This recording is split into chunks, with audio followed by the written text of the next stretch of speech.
Like to bring this beer board meeting together. I'm Carnell, the chairman. Roy Cowell. No need to call roll unless you want to call Earl's name up there. Yeah, I better call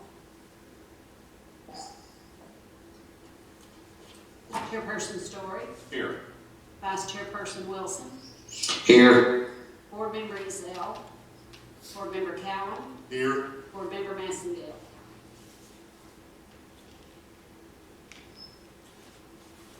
Would we like to? I think both of them are trying to get in. They're not having any luck. Dennis doesn't get that much. Okay, we can go over the old business where we gave a beer permit. Oh, let's go over the old minutes, please. Yeah. I make a motion we accept the minutes from the last meeting. I'll second it. Thank you. We have some new business tonight. Roll call again. Vice Chairperson Wilson, Yes. Board Member Cowan, Yes. Chairperson Story. Yes. And now we shall move to new business. We have a gentleman who's had a beer license, but now if I understand, he's taking over the whole business. Correct. His name is Patel. Sunny Patel. Sunny Patel. Yeah, that's a lot easier. From my understanding, I actually read this at home. He is just taking over the business from him and his partner. Am I correct? He bought out his partnership. Well, I can't make a motion, but I would move that he would just wait and get the beer license, since he's been doing it for how many years? Oh gosh, 15 at least. He's never been busted, my understanding. No. Would you make a motion? I'll make the motion to accept it. Earl? I second the motion. All in favor, say aye. Aye. Roll call. Aye. I think I'm gonna go to church. Vice Chairperson Wilson, Yes. Board Member Cowan, Yes. Chairperson Story. Yes.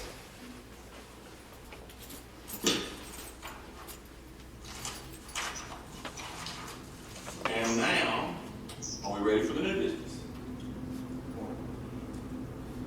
We have a gentleman named Jack Austin Jensen because of the things he is not here, my understanding. He's on the phone. Okay, that's cool. He wants to have a on-sale permit to sell beer at an axe throwing establishment. I watched the World Axe Throwing things last night. I don't know if y'all have ever seen one. And I have a friend who's going to throw competitively. I think we should move this to the whole board is here. We have another one. Leonard just joined us, so he's online. Can you hear us? At this point, I would like to make a motion that we postpone this to the May 4th meeting in light of what's going on with the pandemic, because I just need more information before I can vote either way on this. Right now, I'm in the middle, and I'm just not comfortable till I get more facts in place. You make a motion. I'll second it. Roll call. But Leonard, you know what you're voting on? Leonard, can you hear us? His audio is not connected yet. Okay.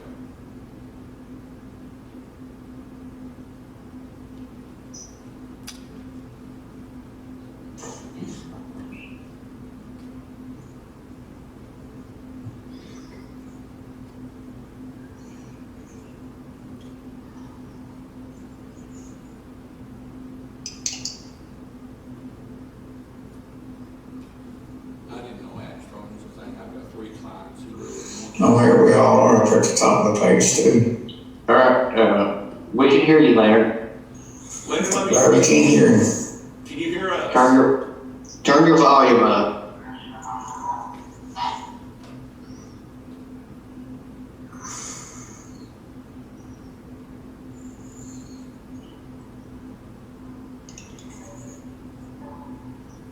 I can hear you fine, Leonard, when you talk. Chris. Oh, I don't see it. I don't know where it's at. Well, we can hear you now. He is still here. Oh, Is that Earl? Hi, Earl. Hi. I mean, we can hear him and everything, so. Yeah, I can't hear. Okay, say something. Hello? Testing, 1, 2, 3.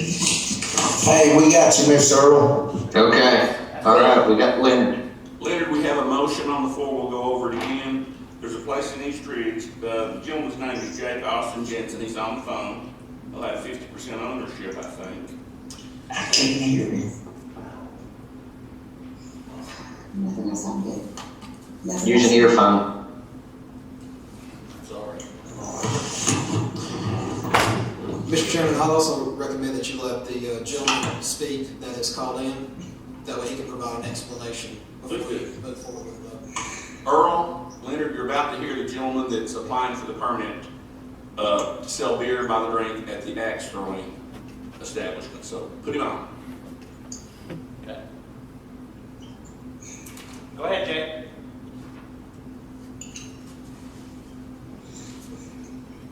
Can you hear me now? Yes? This is Jay Jensen with Craft Axe.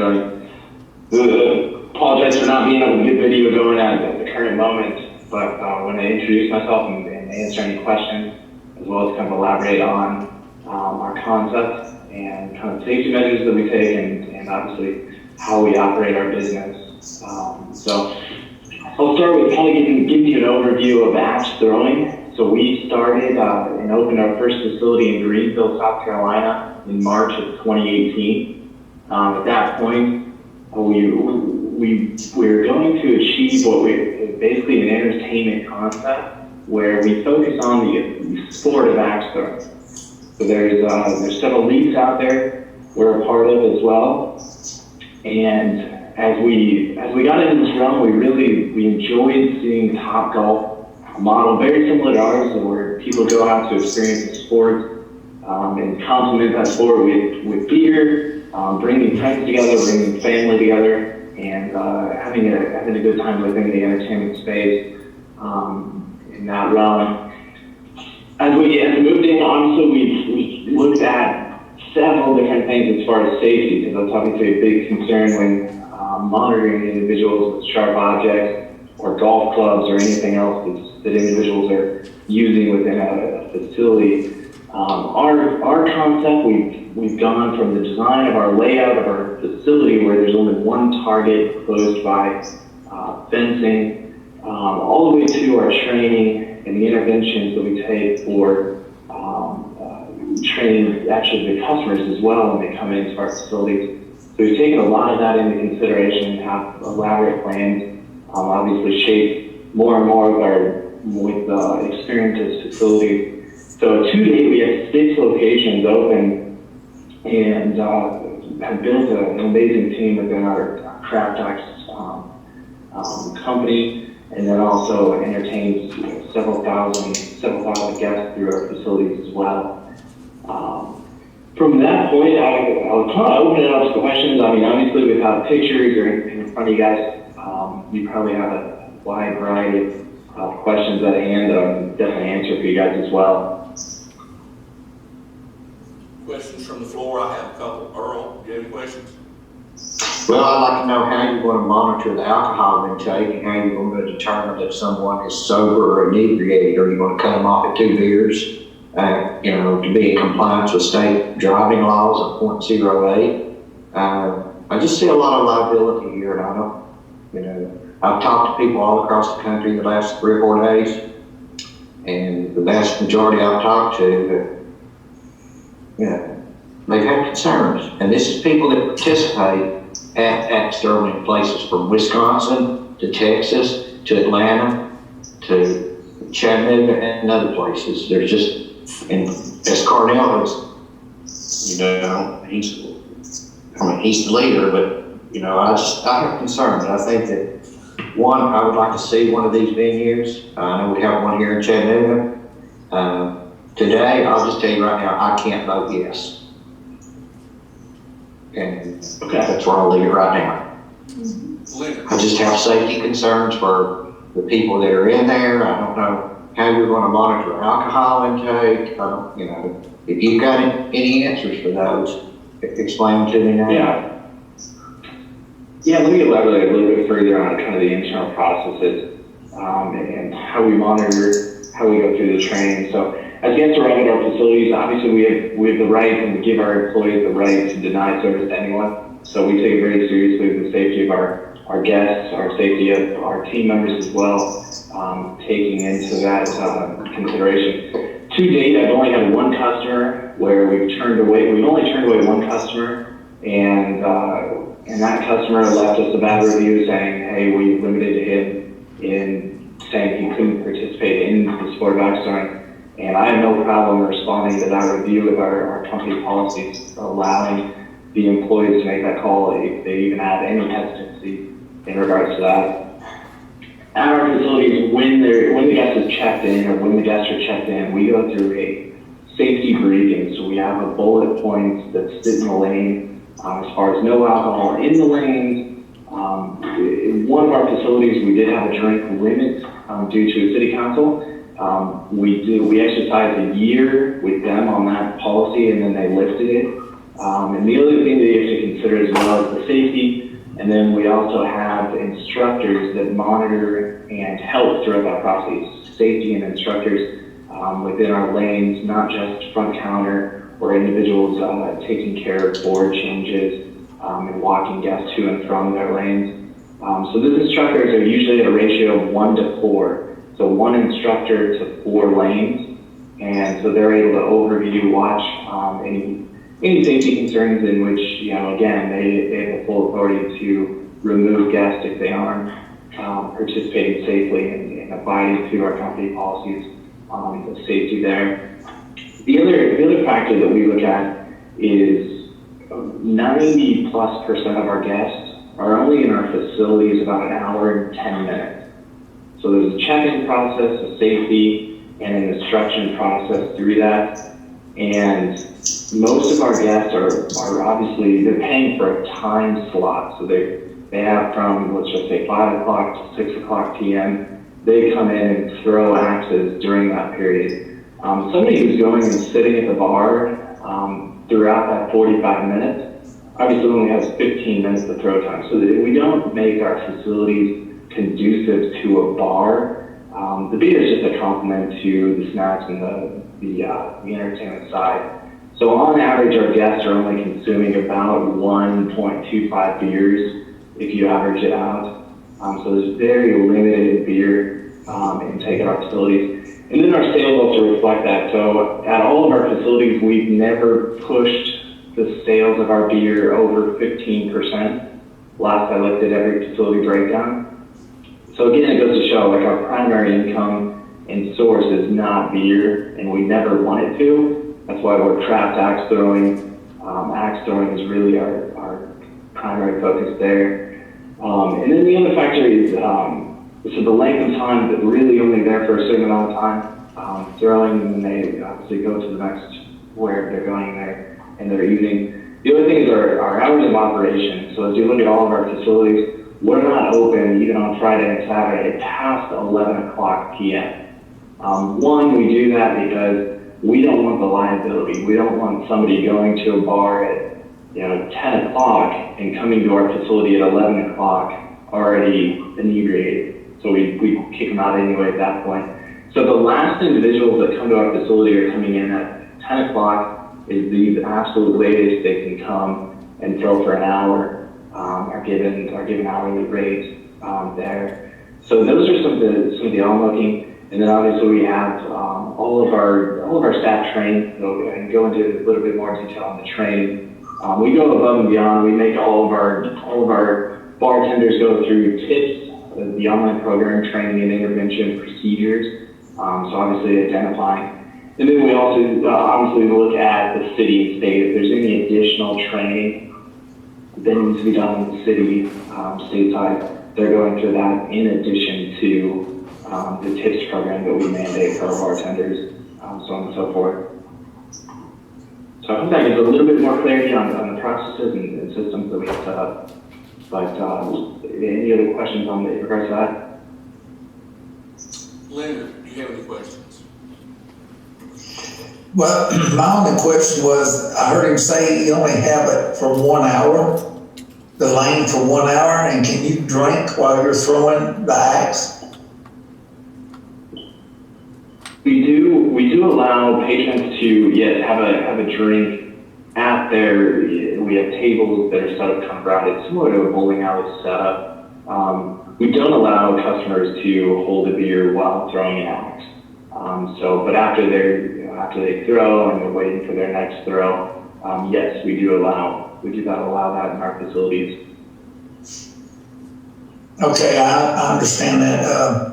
I've never been to one. I've been invited, and actually see how it works about as far as drinking and eating and standing there and throwing this axe to target. I don't know the distance. Is there any possible way this can ricochet back and hit the individual? Well, there are some, safety concerns that we've taken in designing our lanes. So there are other axe facilities out there that we've seen where they put 2 targets in the same throwing enclosure, which I think is very foolish because you could have somebody walking up to retrieve their axe and an axe next, somebody next to them and stuff like. We do individualized targets enclosed by the chain link coming back 12 foot. The other thing that we've done is to prevent any kind of bounce back. Is we put dampeners above and below the targets. So those dampeners will take out any kind of missed throw into that there, as well as put mulch down in front of the target as well. So some of the things that we've seen in the past 2 years. To date, we've never had an injury outside of a splinter in our facilities. Now, not to say that doesn't happen. I mean, obviously we have insurance to look at those odd cases. But from what I've seen in research, I haven't seen an injury, major injury at any facility across America. And so far, I'm told there's around 250 of these facilities, city to city, state to state, out there across America so far. Wow, I didn't know that. And you're only going to be serving beer or mixed drinks? Yes, we've had the opportunity to apply for mixed drinks. We do not do that. So I do not see that as a good idea for liquor. Another reason, why we structure our business in a way that to take care of the guests and minimize any risk or potential with guests or our team members. So beer only is what we intend to serve. Okay, and you said that you have a guy that watches over 4 lanes at one time, and at any time that he feels like the guy is beyond capacity to throw this axe right, or in other words, he might be too intoxicated, he's got the right to remove this guy. Yes, we empower all of our employees down to somebody who sweeps the floor. And every employee knows that we are not tolerant of any foolish play in our facilities.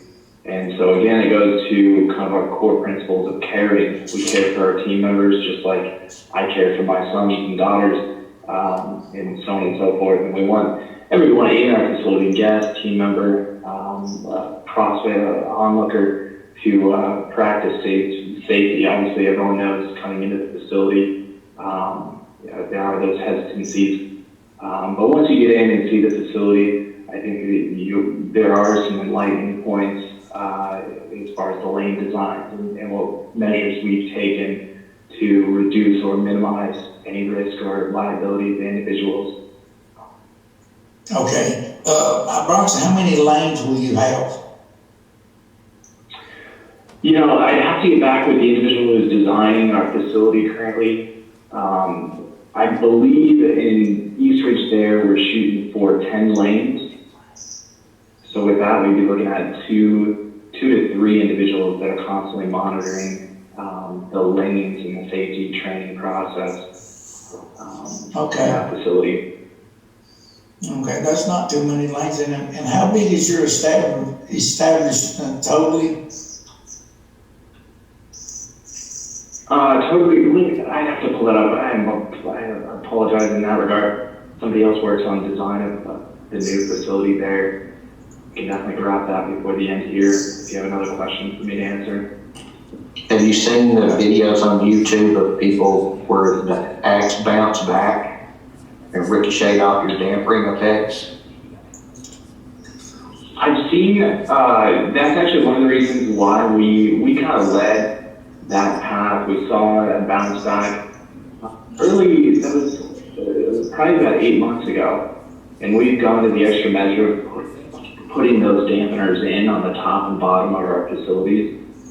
So anytime, obviously, if you see a risk or something like that, we take kind of extra precautions to look at how do we minimize and make sure we don't have this or that in our facilities.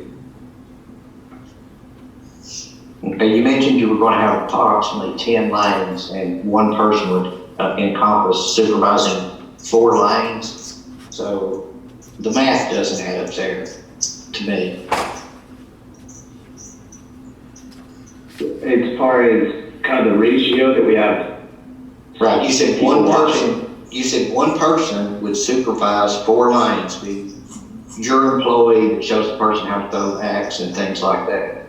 So if you're going to have 10 lanes, you can't have one person for every 4 lanes. You're going to either have to have one person for every 5 lanes or one person for every 2 lanes and have 5 monitors there. And the other ones that I've seen and talked to the people is they have one person per lane to supervise that axe throwing person. And they're with them the whole time that they're there. Okay.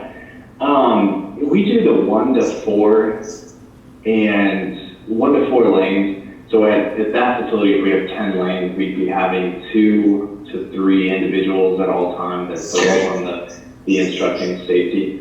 And why I say 2 is there are some times in the afternoons where we limit how many lanes can be booked online. So we only run, let's just say 8 lanes if we have 2 employees currently staffed. As far as a 1-to-1 ratio, we do have some nights where we do leagues, and there is a 1-to-1 ratio for coaches on our particular lane. But we haven't adopted a 1-to-1, and don't see a need currently. But obviously, looking at how do we further and create a safe environment, take that into consideration. So what if a family come in and bring 3 or 4 of their children in with them that are under 18? How are you going to address that? We do have a policy with minors. Any family member, anyone under the age of 18, 10 is our cutoff point as well, is the parent guardian has to be in the same lane with them. So we don't allow parents to just drop off minors and leave them. We absolutely not. But then I should reiterate also, our lanes are set up in a way that we only allow up to 4 people per lane. On average, it usually is about 2.5 people per lane. If you take the total lanes divided out, because you may have a group of 3, a group of 2, a group of 4. So really, one individual is only watching 4 throwers at a time, but there may be a total of 10 people they're watching overall. But yes, as far as minors and parent guardians, we are very strict in age, so waivers have to be signed by parent guardians, otherwise they have to come back at a different time.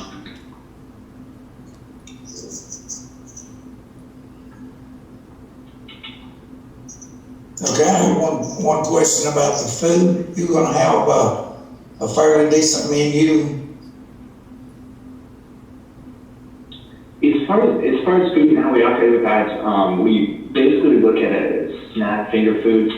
So again, individuals stay at our facilities for an hour and 10 minutes is kind of the max that they're at our facilities. So we do popcorn, pretzels, just various finger foods that are quick, efficient for the guests as they're there for the short time that they are. Okay, so a person can only be in there, like you said, about an hour and 10 minutes. What's the total capacity of your building? Yeah, I did just pull up the square footage. I was going to reiterate on that as far as we've got 3,800 square foot in that facility. So this is actually one of our smaller facilities. We have one of our facilities, Greenville, South Carolina, is 5,200 square foot, and we only have 12 lanes in that facility. So this one, we again, I'll double check with our individual who's working on the expansion or architecture with it. So it's probably going to be more like an 8 or 10 lane facility, being 3,800 square foot. But I can definitely get those plans solidified from them. And then, sorry, your other question, capacity. So when we're typically working with fire inspectors and occupancy, we really don't need a lot. So they're actually giving us more than we're requesting as far as occupancy. So if we're entertaining or have a max of 4 people per lane, at 10 lanes, we've got 40 people, and then we usually add employees or add another 6 to 8, depending on the peak times. So we're sitting somewhere around 50, give or take a few prospects or individuals who aren't participating. So it's rather low as far as how many people come into our facilities per hour through those methodologies that we have for booking people into lanes. Okay. So you're telling me that I can only stay there or have that one lane for what you say, an hour and 10 minutes. I can't turn right around and book another lane and another hour and 10 minutes at the same time? You could. What I was saying with that is most of our guests, this is 95% of our guests, only throw for an hour. With the check-in process, the safety, and kind of wrapping up and getting out of the facility, our guests are on average there an hour and 10 minutes. We even have some 30-minute sessions, so that's where most individuals aren't staying in our facilities that long, and we don't make it conducive for them. We don't have a bar that has 50 seats in front of it. It's got 1 seat, for anyone who may be handicapped or needs somewhere to sit while we're preparing a beer or a pretzel or something for them. And then in the lane is really the only other area where individuals could and should be with their groups during their hour session of axe throwing. Okay, I understand. And aren't most of your lane times booked online in advance before the person gets there? Yes, and that's what we do in most of our facilities is we're able to see demand that way. And so we see the pre-booking, so on and so forth, through that as well. I have a question, Mr. Jensen. There is an axe throwing place in Chattanooga. Do your company have any more in Tennessee? Yes, fully rated one in Chattanooga there, and we do have one other facility in Knoxville, and then Memphis, Tennessee. We're shooting for kind of later this year, so we've got a lease signed there as well. Does the one in Knoxville sell beer at your facility? It does, yes, sir. Okay, question. You may or may not know this, but the World Axe Throwing Championships were on television last night. And I watched them for an hour. Of course, they didn't have the fence between the lanes like you say you're going to have. And they were throwing from, it looked like 3 or 4 feet. What is the distance, the line between the target and the thrower? How far is that? Yes, and the World Axe Throwing League that you watched on ESPN, that's actually the group that we follow and abide by their league rules as well. One, because we feel like they're the leaders. We've seen better safety practices as far as sharing their practices as well. And our lanes are somewhat designed like theirs, but we went the added measure of putting a wall in between every target, whereas they recommended putting just 2 in one lane. So again, where we want to make sure we isolate any risk there. The distance from the target to the beginning of the throwing box is 12 feet. So that's where the chain link comes all the way back to the beginning of the thrower's box. 12 feet. Well, the reason I asked is it looked like they were awfully close last night. That could just be my perception of HDTV. Thank you. You have a question? Yes, sir. Anything from the floor? Earl, Leonard? Anything from the floor? What is your tentative targeted opening date? Again, I would need to get an update on where the landlord's sitting as far as turning over the shell and architecture. I believe our initial, this is pre-corona virus, our initial was 4 months out. Okay, if we're looking at 4 months out, is there any way that by the next beer board meeting on May the 4th, that we could see a set of plans of your layout and how it's going to be? Absolutely. Yeah, I think attach pictures and safety measures that we have in our current facilities. Again, I think it makes total sense to see it. And, you know, I don't put us on a high pedestal, but I do think we take safer measures than other ACTS facilities out there. So we run this as if I want my son to go in there and throw and be safe. And there's others out there that I'm seeing. I don't think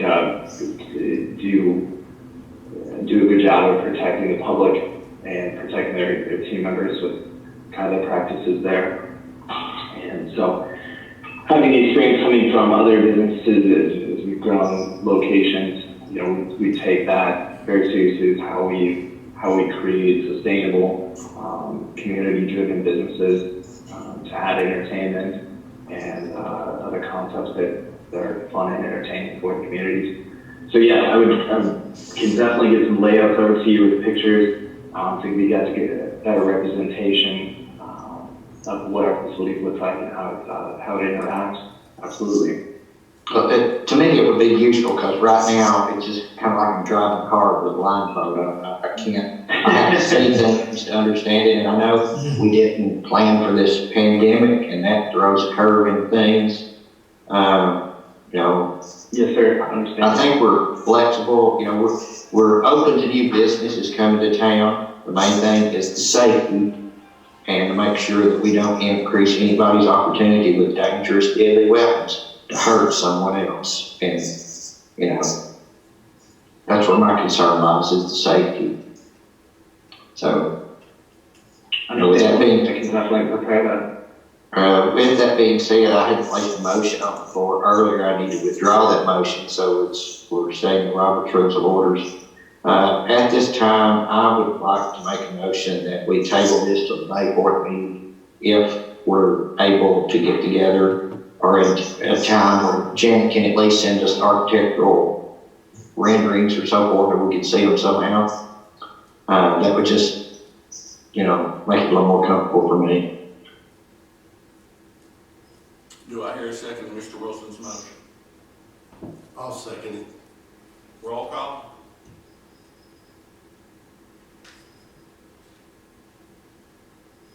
Vice Chairperson Wilson, Yes. Board Member Ezell, Yes. Board Member Cowan, Yes. Chairperson Story. Yes, keep it unanimous. Mr. Jensen, are you there? Yes, sir. Then we have a date, May the 4th? Is that right, Tammy?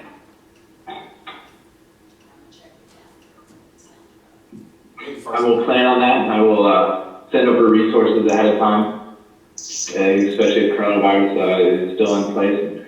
We'll go from there. Okay. We look forward to working with you in any way we can. Appreciate you considering each. Thank you, likewise. Thank you all for your time. All right. Be safe. Yes, you as well. To the floor. Do we have any other new business? Earl? I make a motion to adjourn. Do I hear a second? I'll second it.